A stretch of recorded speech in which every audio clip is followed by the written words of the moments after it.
Welcome everyone to our Dynamics GP Electronic Funds Transfer and Electronic Banking Suite webinar. I'd like to introduce myself. My name is Caroline Vargas. I'm your account manager here at MIG, and we have our consultant Sherry Ibbotson. She's going to be doing our demo.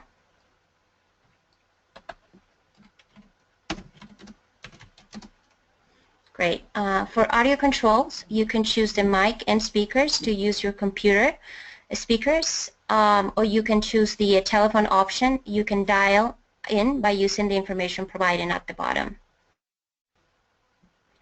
For questions, we will have a Q&A session after the presentation, and you can also submit your questions via the comments, the question panel at the end. Great. We'll go over our agenda. First, we're going to talk about us. Then we'll have an introduction to electronic funds transfer and e-banking, reduce administrative expenses, increase productivity, improve cash management, increase financial security. We have our live demo, and as I mentioned, we will have a Q&A session at the end.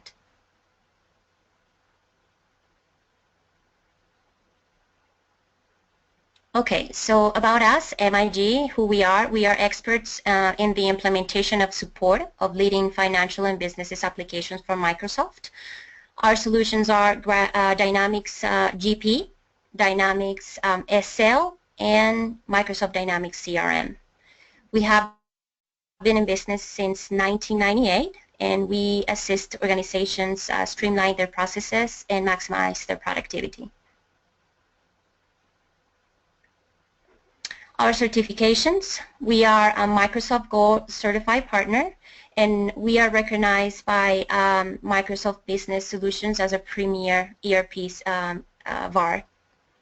And for the ones that are taking a view in this webinar to get your CP credits, please let us know at the end of the presentation, and we'll be happy to provide that to you.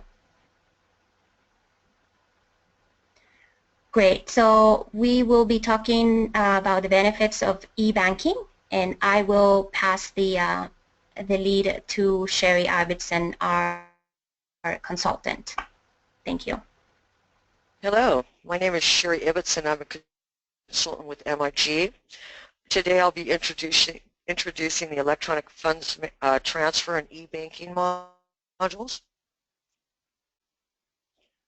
Some of the features of utilizing the electronic banking suite or the Microsoft Dynamics GP application are the automation of critical banking activities, such as automating the bank reconciliation process, automating the payment of accounts payable invoices to your vendors, automating the receipt of cash receipts from your customers, and a number of other features as well. Some of the main benefits of the e-banking module are the ability to manage your financials more effectively. That is referring to the process of maintaining the balance on your balance sheet control accounts with your subledgers. Utilizing the e-banking features can help you manage the maintenance between the subledgers and the control totals for accounts payable, accounts receivable, and your checkbooks, thus reducing the administrative expenses and the cost for maintaining the balances between those subledgers and the control totals by automation, which will improve productivity as your users and your clerks can work on other more critical items for your company. And the electronic banking will also increase your financial security as the process uses automation to communicate with your bank instead of actual financial instruments such as a physical check or a physical cash receipt from your customers. The electronic bank management is actually a suite of products called Electronic Banking Suite. The electronic banking suite contains 5 modules. The first module is the electronic bank reconciliation module. That is the module that you utilize to automate the reconciliation of your checkbook. You can run the electronic reconcile file from your bank daily, weekly, monthly, annually, however often that you need to reconcile your checkbook with the bank. The other module is the EFT for payables management that allows for the automation of the payment to your vendors via an electronic file, also known as a ACH file, which is also known as a automated clearinghouse file, and that the GP system allows you to generate a file that you send to your bank, and your bank will pull the funds out of your checkbook and pay your vendors. The other module is the EFT for receivables management, which allows you to generate an EFT file for cash receipts. The file is sent to your bank. Your bank automatically pulls the funds from your customers and deposits it directly into your account. The other module is the Lockbox Processing. This is a feature that's provided by your bank. Your bank would send out an email to your customers. Your customers would have a particular address they would mail the physical checks to for their invoices, and the bank would then process those checks, enter them into your bank account. They would generate a file that has your customers, the invoices, the amount paid, and the date. They send that file back to your company. Your company clicks an import button, and GP will automatically enter the cash receipt, apply it to the invoice, and generate the batch which you can post. So this is a nice feature, and there is an additional cost for your bank for that type of processing. And the other module is the SafePay module. Most companies, if they opt not to use the EFT for payables, they'll go with the SafePay module, and the SafePay module is also known as Positive Pay to some banks. The SafePay file is a file format that's created inside of the GP payables application in the bank, in the checkbook. Every time you process an accounts payable check run, you click a button to generate what they call a SafePay Positive Pay file. That file is uploaded to your bank through their online banking. The SafePay file then sits on the server at your bank, and when checks are presented to your bank for payment, the bank will look at that file, and if those checks don't match what's in that file, they will not cash those checks. Let's go ahead and just look a little further into some of these features. So once again, the electronic bank management allows you the ability to maintain a tight control between your bank, your financial institution's records, and your Microsoft Dynamics GP checkbooks. It allows you to manually enter or import transactions from the bank. When the electronic reconcile process for the checkbook occurs, it performs a match process. For the checks, it will match the check number, the date, and the amount. It'll get within a day or so on the date, and if it finds a match, it will automatically reconcile the check. The same with the deposits. It will look for the deposit date and the deposit amount. It'll find within a day or two of that, and it will reconcile. The system will allow you to also set up bank fees. You match to the code that the bank provides you, and the reconciliation program in Dynamics will automatically generate the adjustment for you, so you don't have to enter those any longer. So you get about a 99% match, probably closer to 97%, but you get a pretty good match on the electronic reconcile when you run it. You're always going to have one or two entries that you might have to enter to get a 100% match, but it's fairly accurate.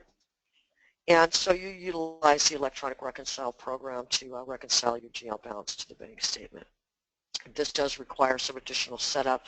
You have to obtain the file formats from your bank, the electronic reconcile format from your bank, and that format is set up in what they call a configuration file. And once you have that file, then you can actually start running the reconciliations.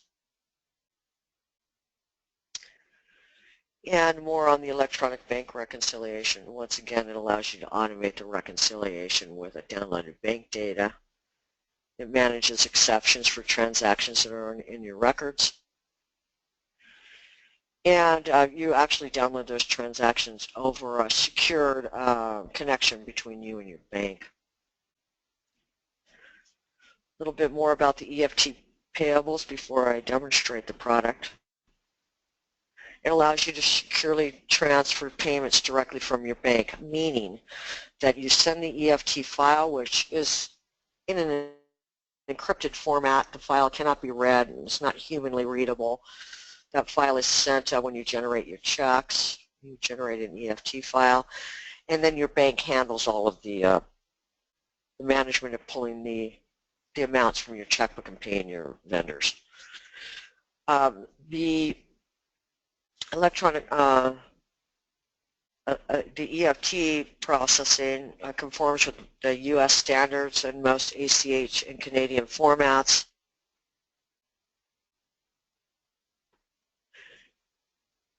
It allows you to pay vendors by Eft payments for banks in North America and Europe.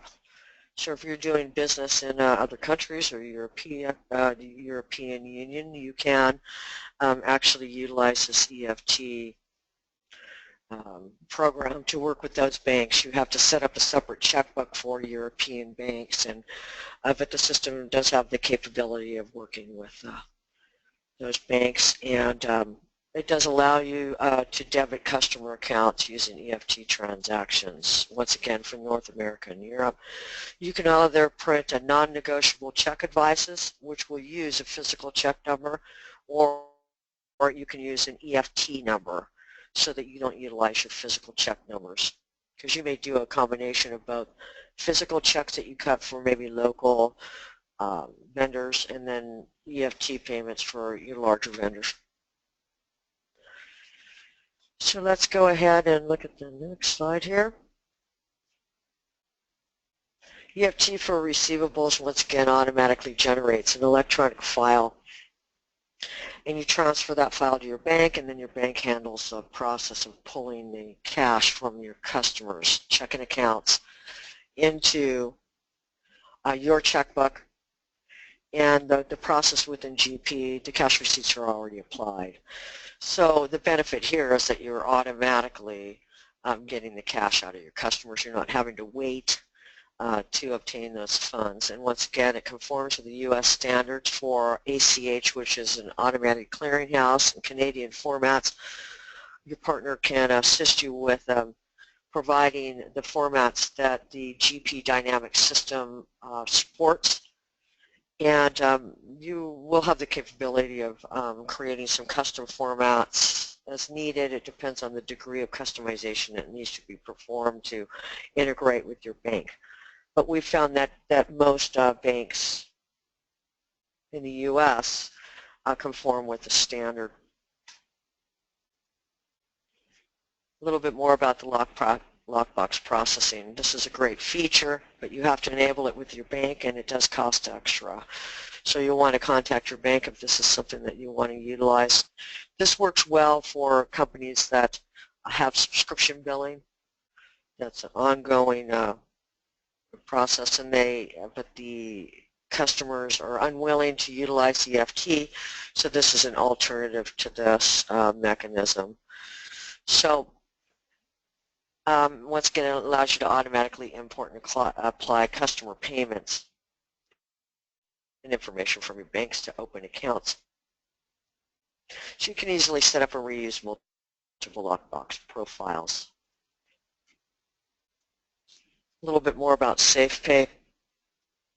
Once again, it adds positive pay functionality. We discussed that earlier. And so you can export the checks daily in a file up to your bank. you're using your online banking, this is the simplest method for confirming the checks that you cut with your bank to enable your bank to confirm those payments so that you're not having the individuals process checks that were not actually generated out of the GP system. So this is a great feature. So now I'm going to go ahead and I'm going to show you how this works. We're going to go ahead and I'm going to walk you through the setup. I'm going to walk you how to utilize each one of the EFT modules. I'm not going to cover the Safe Pay and the electronic reconcile because that takes a certain configuration of the files, but we're going to go ahead and look at the live demo now. I'm logged into the Microsoft Dynamics GP 2015 application, and we're going to start by looking at the EFT checkbook, the EFT setup. The EFT file format is the first thing that has to be configured. I'm utilizing the Fabricam company, which is a, one moment.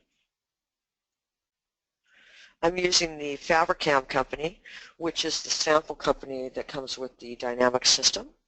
So you can certainly load that sample company if you have Dynamics, then you can load that company and you can utilize some of the settings that I have here if you want to test it on your own system. These settings are specific, can be used with Fabricam, and they're fictitious.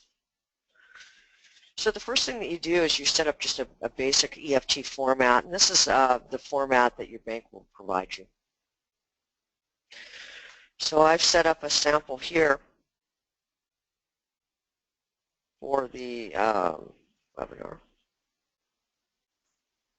You can see that there's a number of different fields that are in here, and once again I'm using the US NACHA, what they call, that's National Automated Clearinghouse file, and this is a PPD type. This is something that your bank will explain to you. They'll tell you what the type is, they'll give that to you, and your partner can help you set up this file. Once this file is in place, then you're able to transmit both accounts payable EFT and accounts receivable EFT.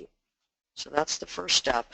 And you can actually import custom EFT files. You may have different EFT files for different banks. If you're using a European bank, you might have a special file for that. So once you have set up your EFT format, just save that. The next step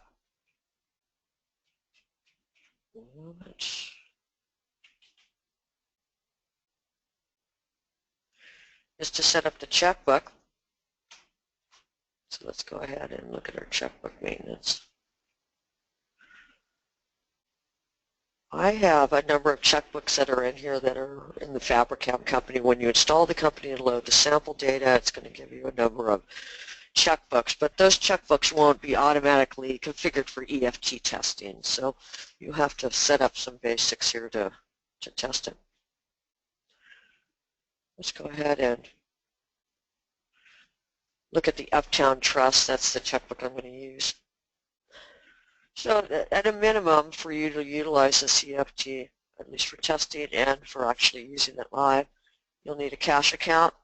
There's a one-to-one relationship between a cash account and a GL account. So I am using the 1100 account here. My currency ID is Z US dollars.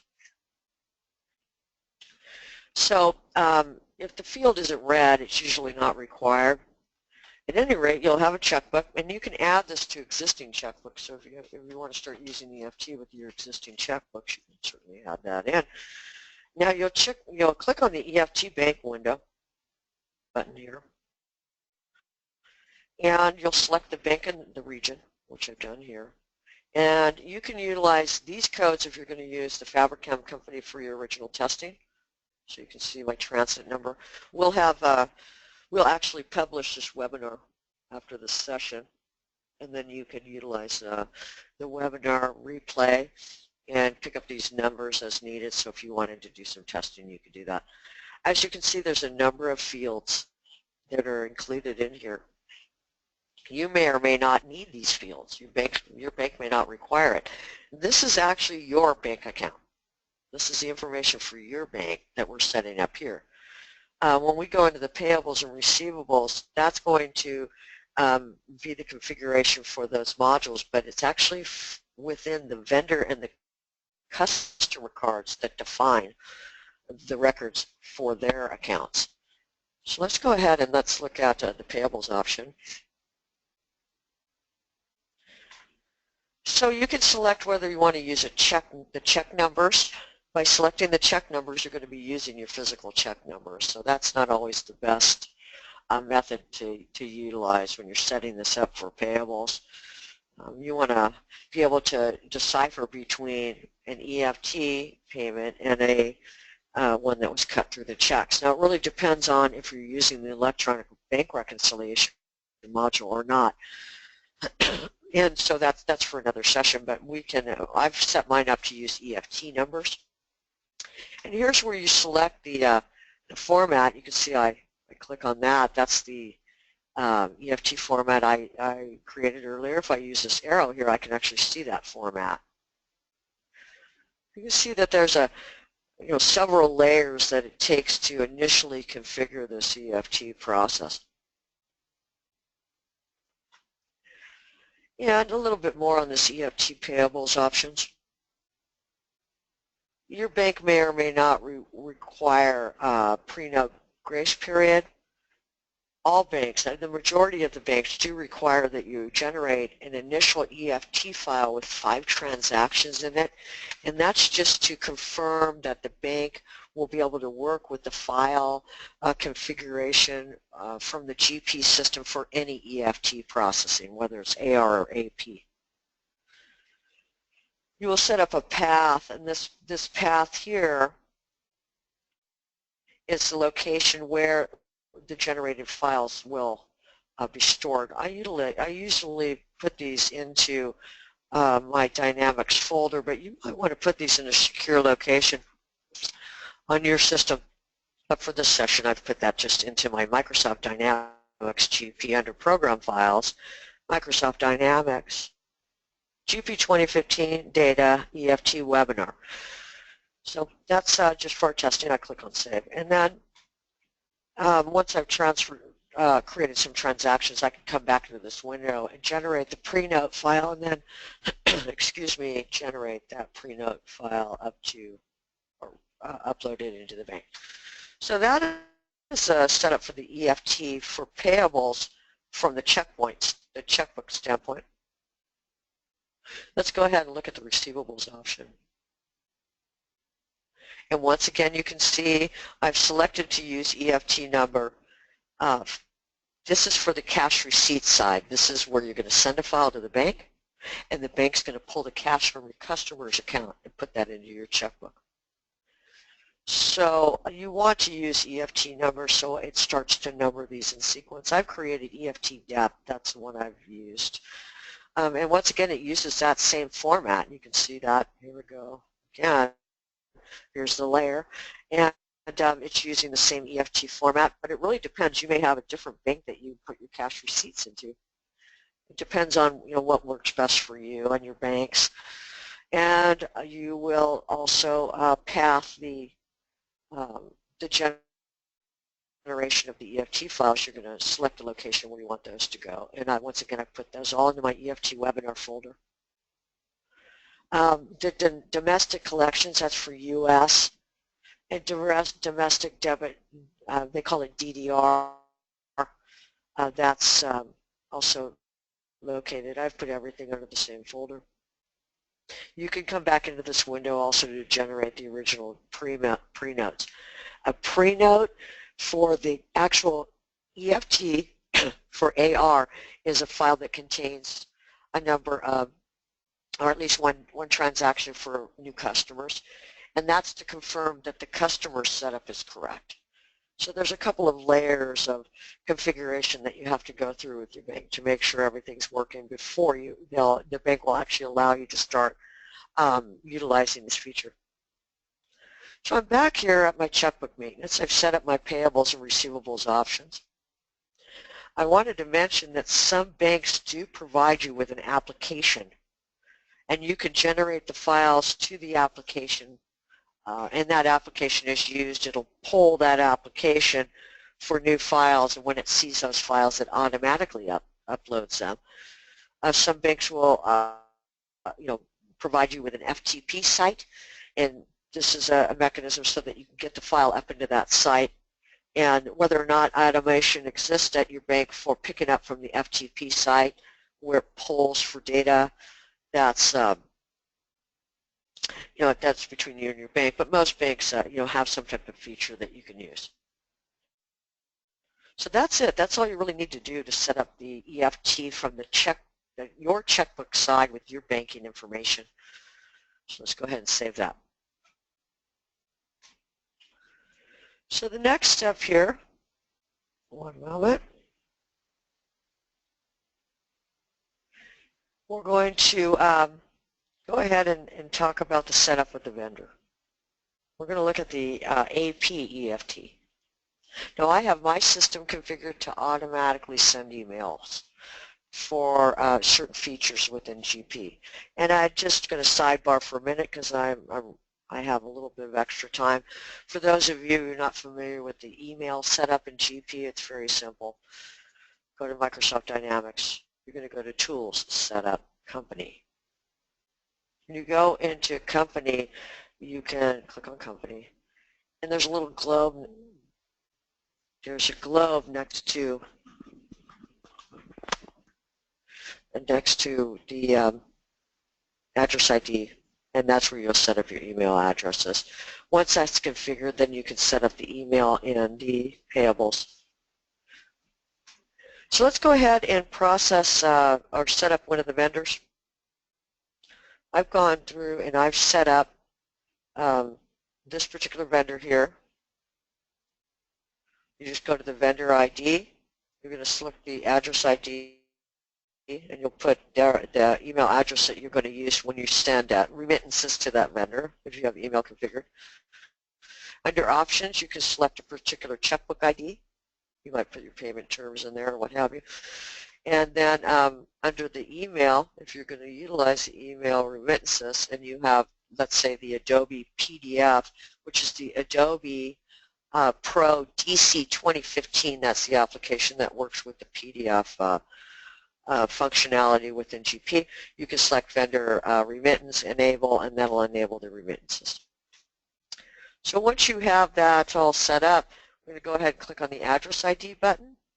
The address ID is where the EFT bank is configured. We're going to go ahead and select EFT bank. And this is where you will put the information for your vendor. This is, although I'm using the same routing number as my checkbook, this is for testing.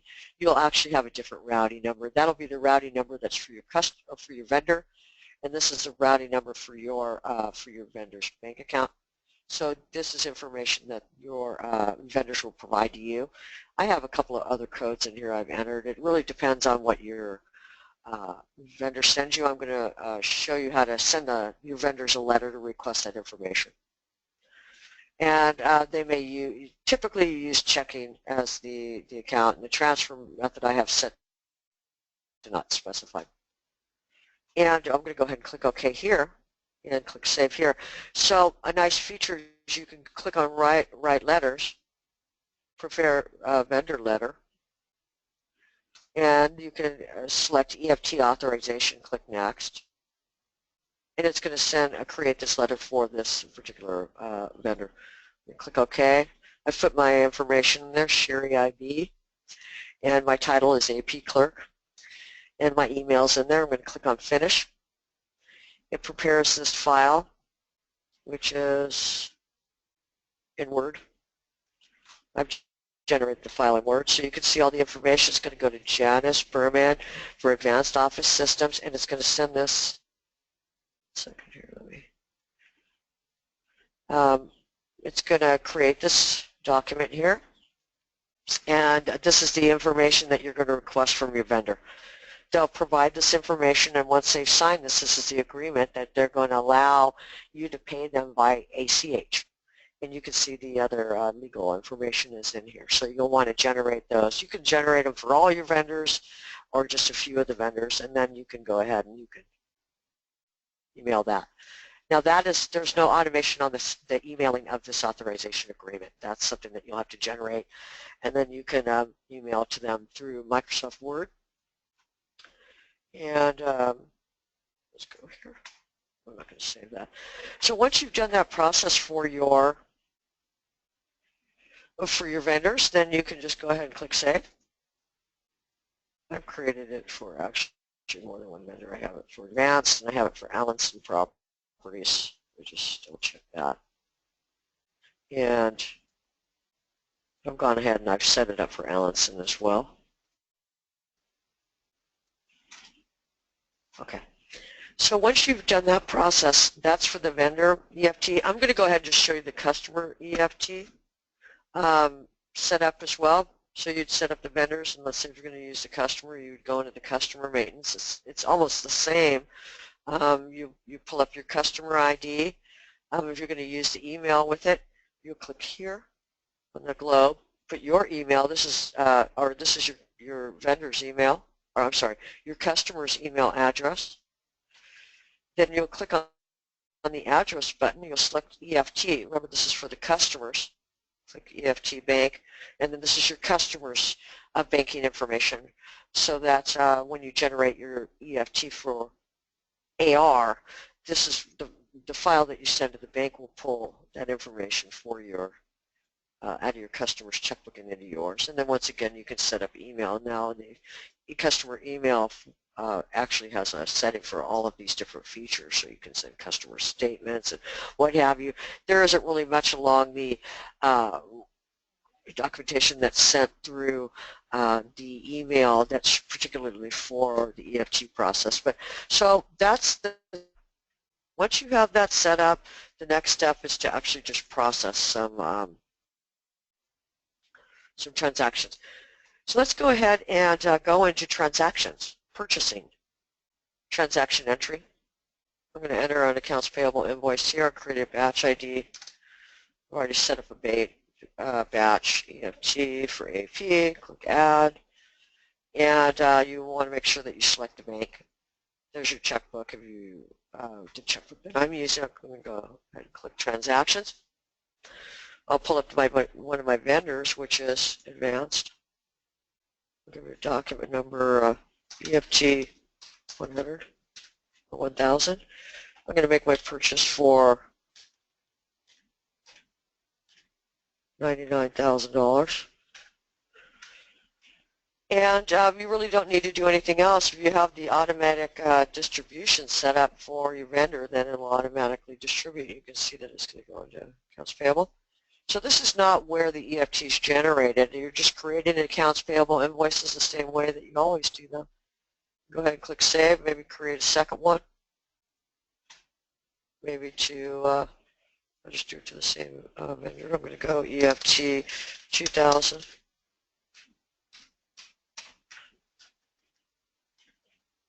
$88,000, so you can decipher the two, and once again the distribution is automatic. Go ahead and click Save. Okay. Take my batch. It's always a good idea to print your edit list on your batch, so make sure that you check your batches before you post them. There's my batch, looks good, that's what I want it to be. By putting the EFT in front of the invoice number, it does help to know you know, that this is an EFT invoice, so I'm going to go ahead and just post this. And the general posting journal is what tells me that I've posted it to my general ledger, not just the checkbook or the AP module. So once I've done that, then the next step is just the typical same process. Oh, I must have automatically selected a breakdown account. Okay, that was a mistake on my end. Okay, anyways, so let's go ahead and go to process accounts payable check run. So we'll go to purchasing, and you could just use the select check process. EFT AP. Add that batch. Got to make sure that you select the right checkbook and the right currency, because you may have multiple currencies, and you want to generate. You know, if you're going to be sending EFT to European banks, you'll want to go ahead and make sure you select the correct checkbook and currency ID, and you can select the check date so that maybe a different posting date. Go ahead and click EFT, and the file format is either domestic or foreign. We're going to go ahead and click on transactions, select payables checks.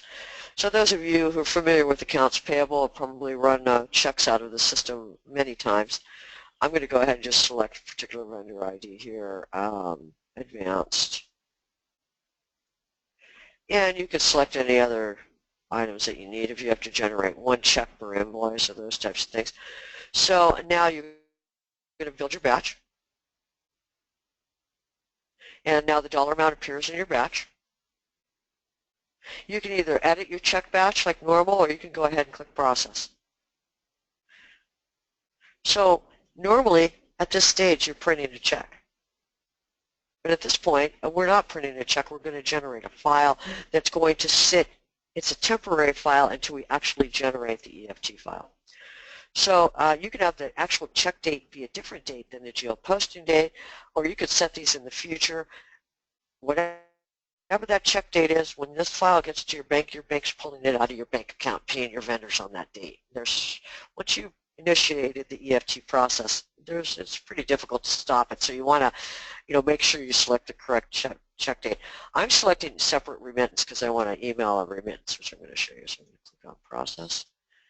And so that's put this file into this little location. Let me show you this remittance form. I'm going to send the document by email because I have my email set up. Go ahead and click on process. And this is what the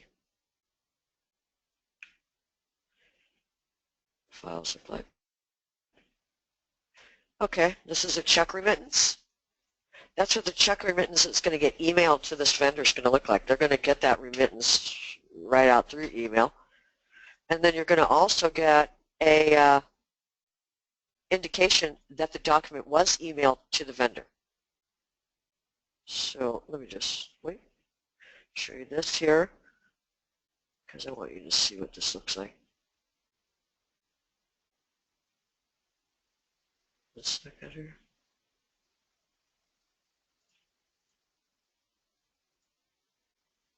Okay, well, we'll give that a second and I'll show you what that looks like. One moment. So let's go ahead, and now that we've done that, I can keep oh, here they are. So this is the what your vendor is going to see. You can actually put some special information in here, and then here's what that PDF file looks like. A lot of demos will talk about this process, but rarely show you what it actually does. And this is actually what your vendor will see on their end in the check remittance. It's a very nice feature. If you aren't utilizing the email system inside of GP, you might want to consider using that. So let's go ahead and we're going to click on post. That's going to process this transaction into the, you can see some additional documents that are created. You can turn these off, although there are a few of them that are useful, like this one, Eft Payment Register. This is something that's new. Go ahead and click OK.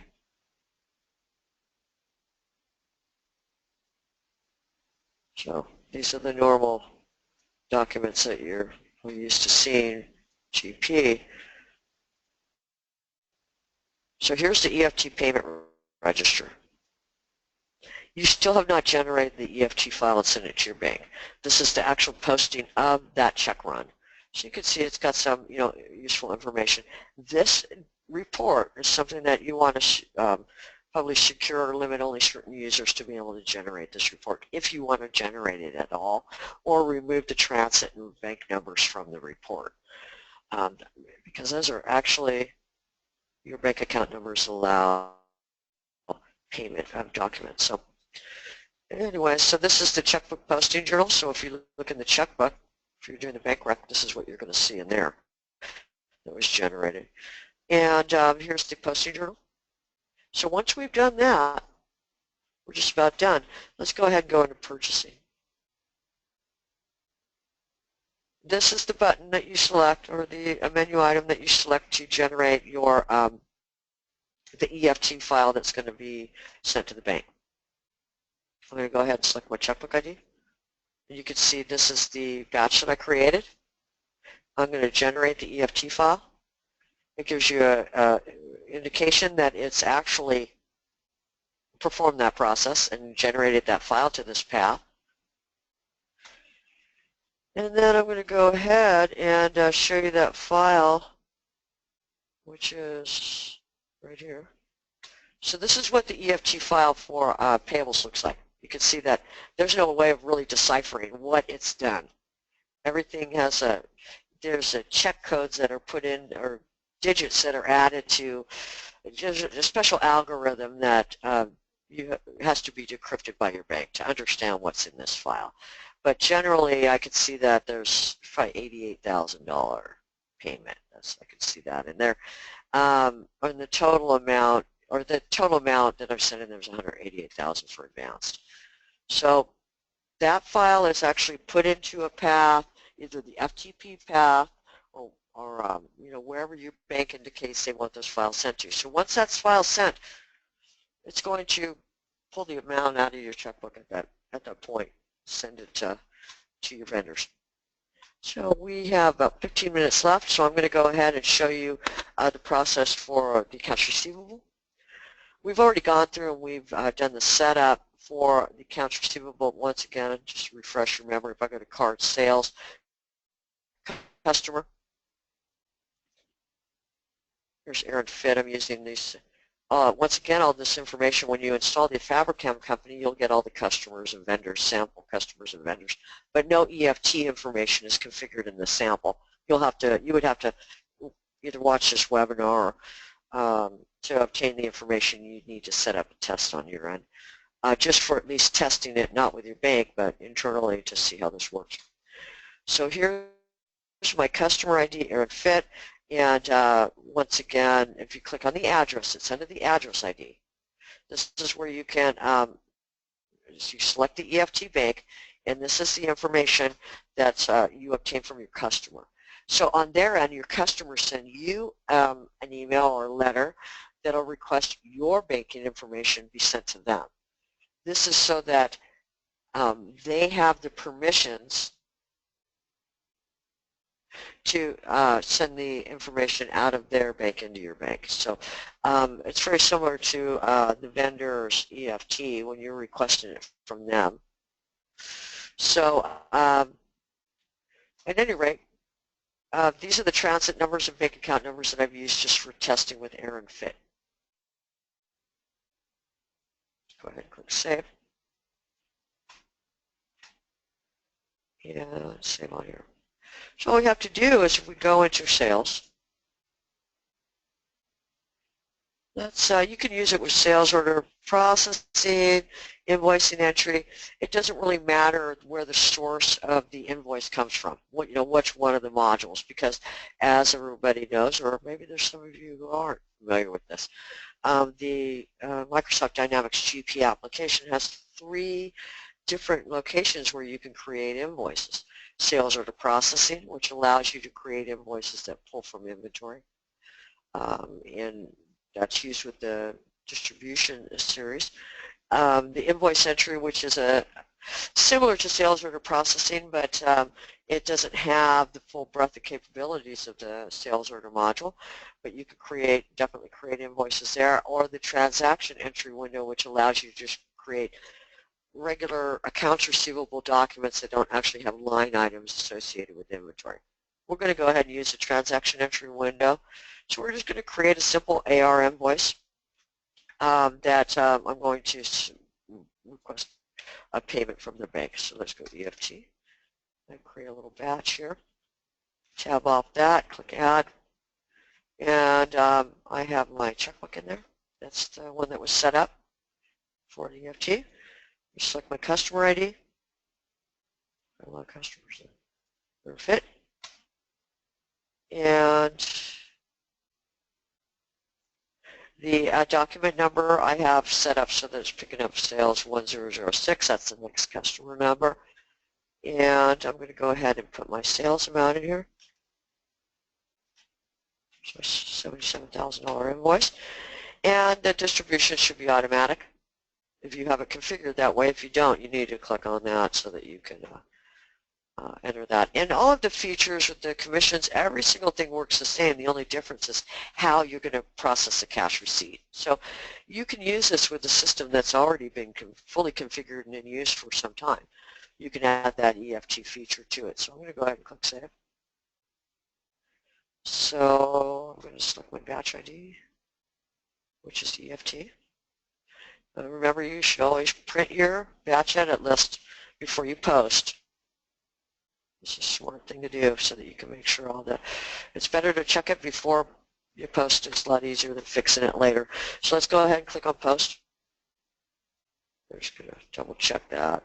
You can. There's a number of reports that GP generates. You can turn off many of those reports if you don't want those to print. Or you can click on Cancel. It's not required that you print these reports.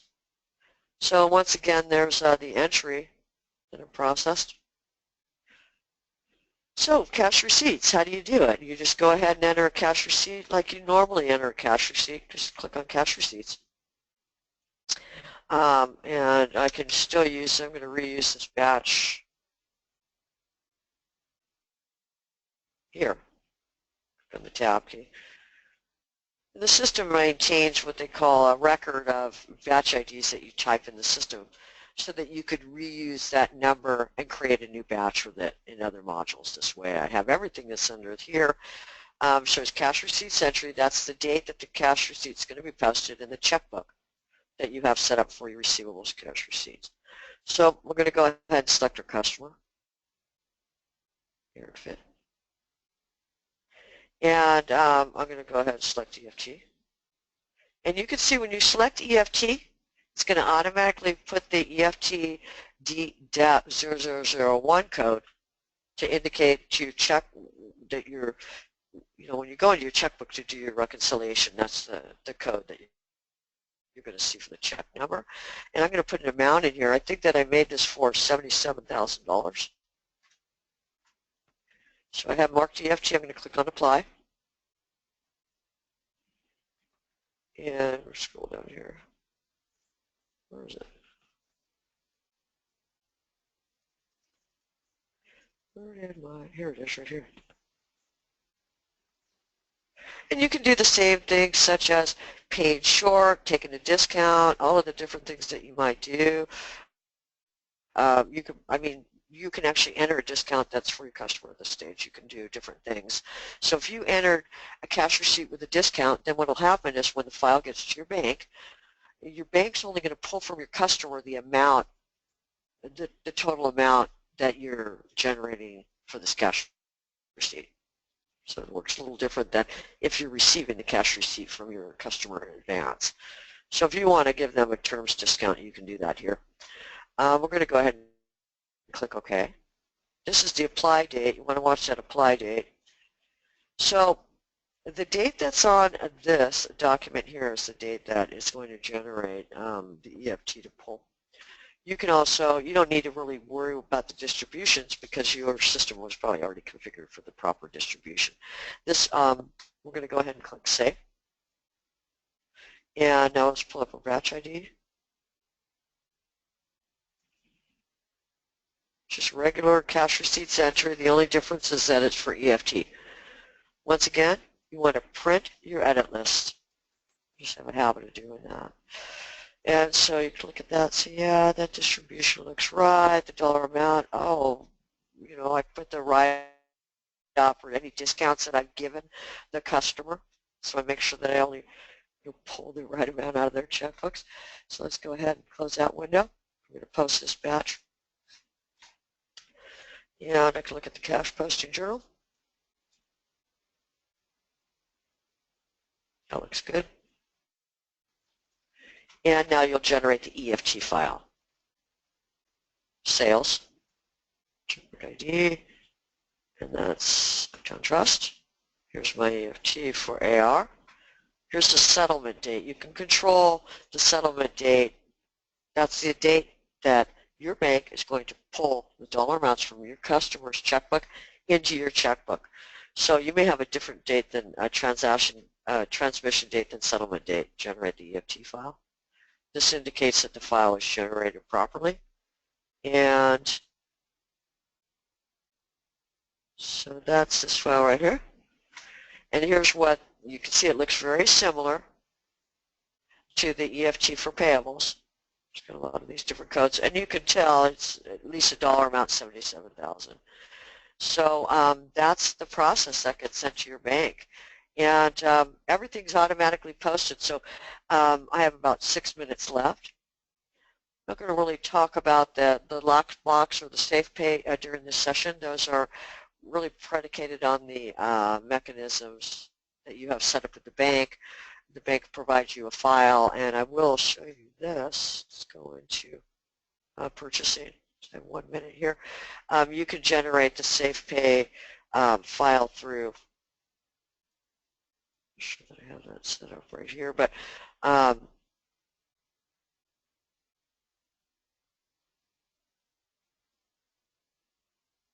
I don't have that set up here, but we may do another session that's more specifically focused on safe pay and lockbox processing on another day.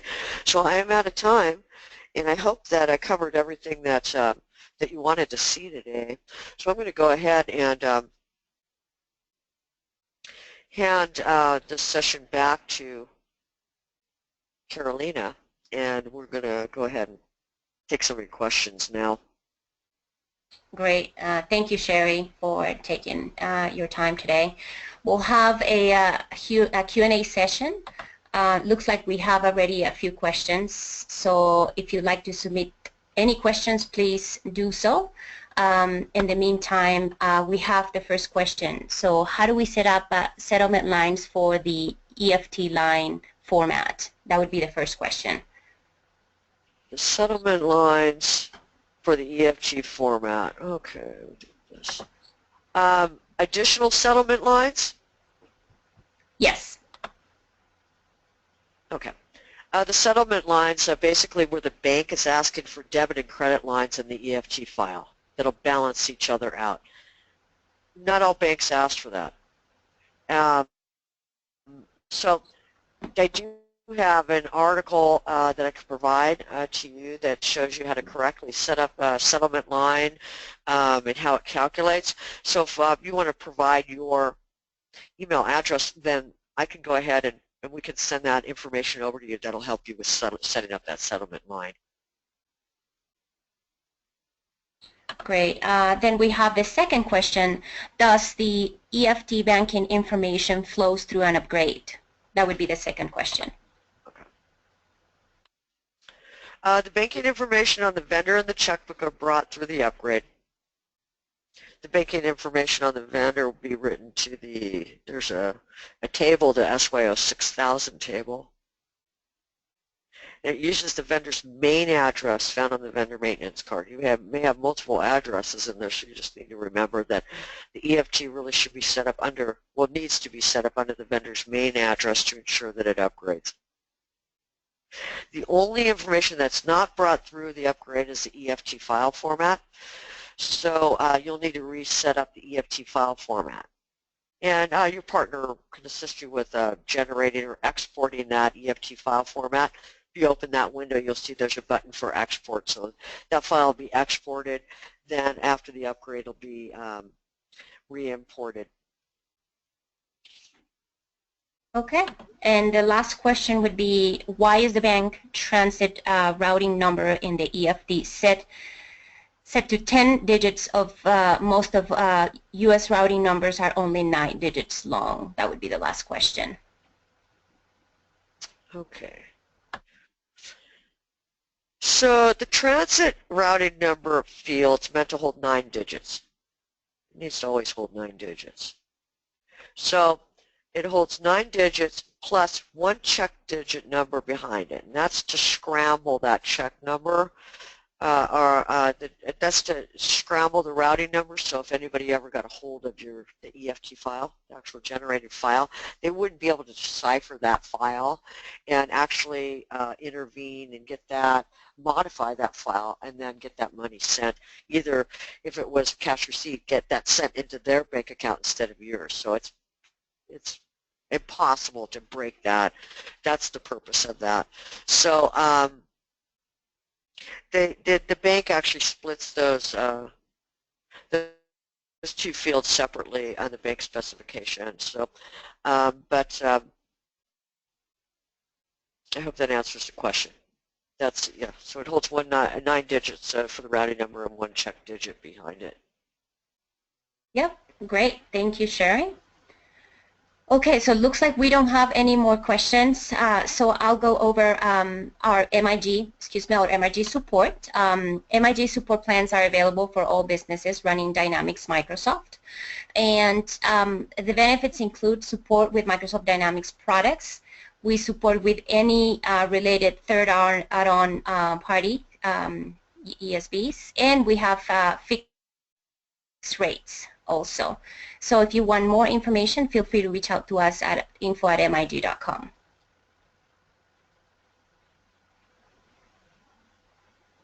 Great.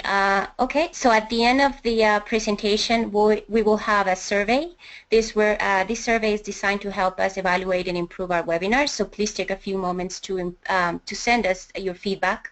So if there's anything that we can improve, let us know. And we thank you very much for your time today. Thank you.